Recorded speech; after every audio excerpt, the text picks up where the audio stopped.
Poussière, plein de poussière. Je suis malade. Moi, je suis malade. Où vous voyez la table, là c'est ma voisine, c'est le salon de ma voisine.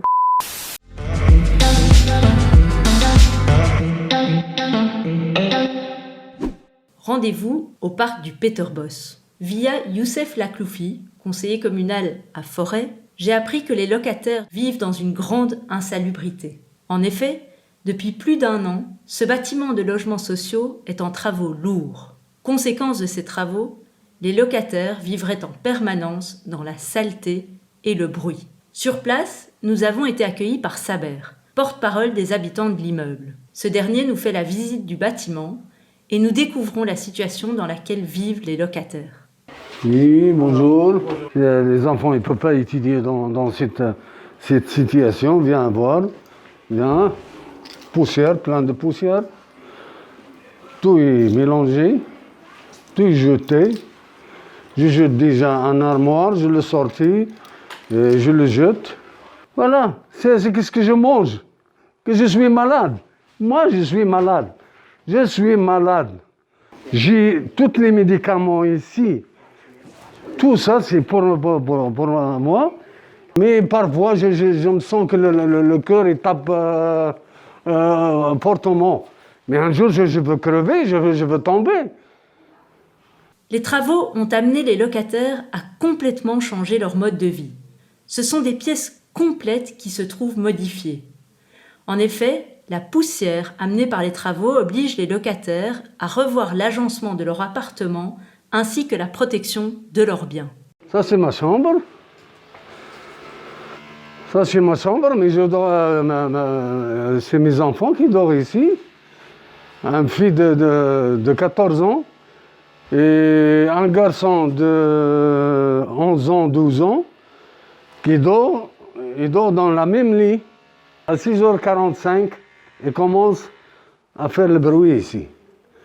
Je dis, monsieur, normalement, jusqu'à 7h30 ou 8h, jusqu'à que les enfants ils vont partir à l'école ou quoi. Les locataires du bâtiment nous ont envoyé plusieurs vidéos qui attestent du bruit et de la poussière omniprésente. Les couloirs qu'ils fréquentent sont, parfois, remplis de poussière. On peut à peine distinguer un ouvrier sortir d'un nuage de poussière.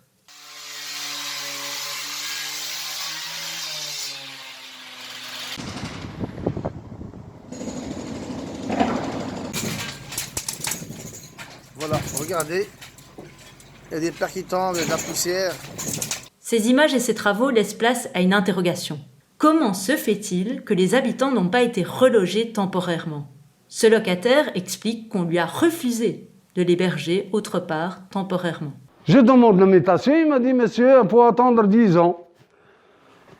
Vous n'êtes pas le premier, vous n'êtes pas... Mais moi, je suis 15 ans ici. Alors j'ai le droit, c'est mon cas, il est spécial. Mon médecin, il a dit, monsieur, urgent, il ne faut pas laisser ces messieurs dans cette situation qui est là-dedans. Ils n'ont rien à voir. Une autre habitante témoigne. Arrivée il y a 1 an dans l'immeuble, la société lui a expliqué que les travaux ne seraient pas importants et que l'ensemble de ces derniers s'effectuerait à l'extérieur de l'immeuble. Or, la société prévoyait également des travaux à l'intérieur de l'immeuble. Imaginez-vous, on doit dégager 1,5 mètre. Mais où dégager ça? Parce que moi, ça fait que 1 an et 2 mois que j'habite ici. Donc, moi, quand je suis arrivée, j'ai rencontré Saber. Il m'a dit, oui, est-ce que vous êtes nouvelle? Et il était en rage parce qu'il disait, nous, on est là, on se bat justement pour qu'on quitte, pour qu'ils puissent faire les travaux. Allez, pour qu'il y a... Donc, Oui, ils étaient en pleine guerre. Que je comprenne bien. Oui. En sachant que la société allait faire des travaux. Oui, on vous a ils quand étaient même déjà en permis plein de dedans. vous laisser vous installer. Moi, en fait, on m'avait déjà prévenu que comme quoi il va y avoir des travaux, mais ils n'ont pas donné plus de détails. Ils ont dit qu'ils allaient changer les châssis et mettre une nouvelle terrasse. Mais vous Point pensiez barre. pas que c'était Que des les travaux allaient se faire en dehors. Là maintenant, c'est-à-dire qu'ils vont casser tout ça. Mais au lieu de faire ça sortir de dehors, ils sont obligés de faire sortir ici. Donc, c'est-à-dire qu'en fait, on nous casse nos meubles.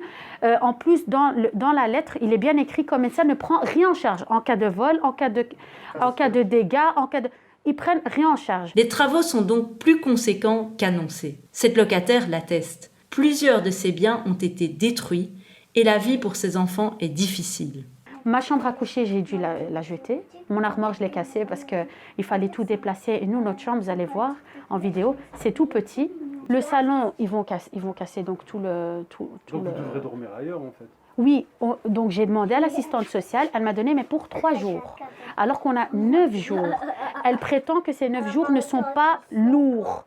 Donc elle nous donne que le jour où ils vont casser. Là, normalement, ils doivent mettre un faux mur ici. Ils ne l'ont pas mis, ils l'ont laissé en plein air. Donc là, en fait, où vous voyez la table, là, c'est ma voisine, c'est le salon de ma voisine, quoi. On ne sait plus où mettre nos affaires parce qu'on doit tout dégager. Le salon, on doit le dégager, la cuisine, on doit le dégager, ici, on doit dégager.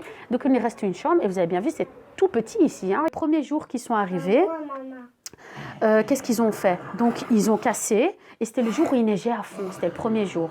Et mon mari me dit, écoute, ils vont venir, ils vont laisser comme ça. T'imagines, demain, ils ne viennent pas travailler. Et puis ils ont dit, non, on va venir travailler malgré ça pour avancer le travail. Eh ben, on est resté une semaine sans fenêtre qu'avec une petite plaque comme ça en bois.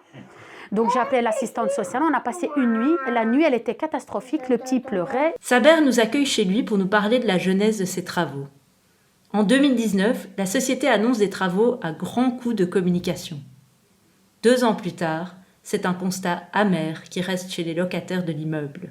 Vous nous avez expliqué que pendant des semaines et des semaines, vous avez eu de la poussière qui n'arrêtait pas et que ça rentrait dans l'appartement et que vos enfants ont toussé pendant des nuits entières, des jours entiers. Qu'est-ce qui a été fait pour ça ?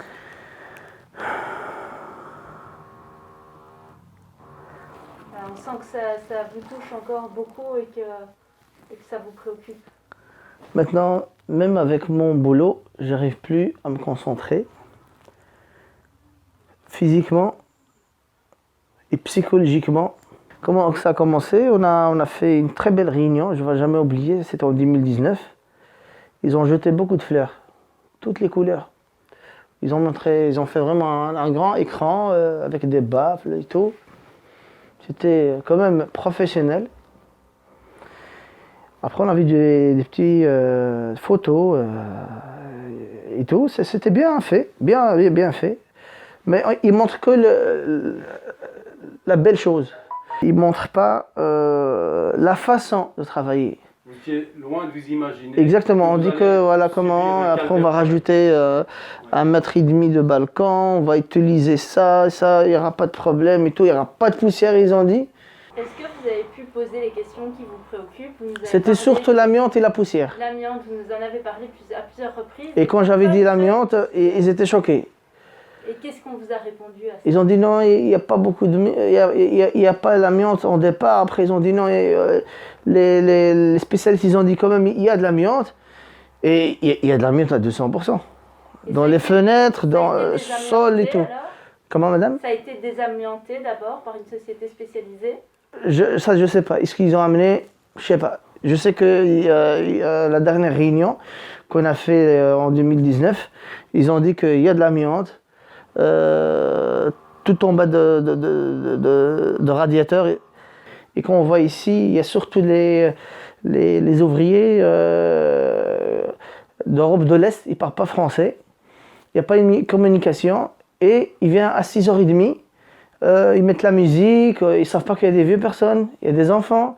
Et ils viennent aussi le week-end, samedi à 7h, ils sont déjà là. Ils commencent à creuser comme ça. Et à un moment donné, les enfants ils vont se réveiller.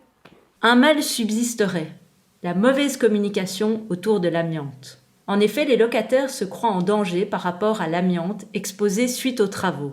Sauf que les ouvriers utilisent des produits pour empêcher la toxicité de l'amiante de se propager. Alors, ce qu'on vient de voir là avec Youssef, c'est quand même incroyable. Des gens qui vivent dans des travaux, mais des travaux vraiment de structure depuis 16 mois, avec une poussière incroyable, avec relativement peu d'informations, des désagréments de bruit, même les week-ends à 6h30 du matin. Et puis surtout des vraies inquiétudes, par exemple par rapport à l'amiante, où on a l'impression qu'ils n'ont pas reçu réponse à leurs questions.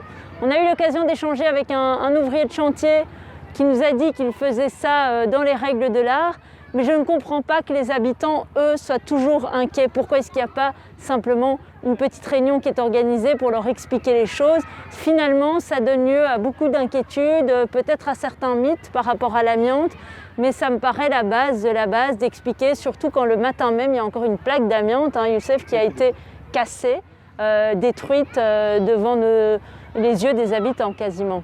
C'est très clair. Et en fait, dans ce dossier du Peterboss, moi, ce que je trouve quand même assez incroyable, c'est qu'on puisse réaliser des travaux d'une telle ampleur tout en gardant le site habité. Et ça, c'est quelque chose vraiment qui m'interpelle très fortement parce que ces gens subissent ces nuisances, ces désagréments, mais également il y a des risques pour leur santé depuis plus de 16 mois aujourd'hui. Et malheureusement, ces gens devront encore endurer cette situation pendant plusieurs mois. Il est trop tard aujourd'hui pour réagir par rapport à ce dossier-là. Mais ce que nous souhaitons, c'est vraiment que des situations pareilles ne puissent plus se reproduire à l'avenir. Et je crois que ça, c'est important, vu que Bruxelles a l'ambition de rénover et d'isoler son bâti existant, eh bien ce genre de situation risque de se multiplier à l'avenir. Et ça, il faut être vraiment attentif pour que ça ne se passe pas de cette façon-là.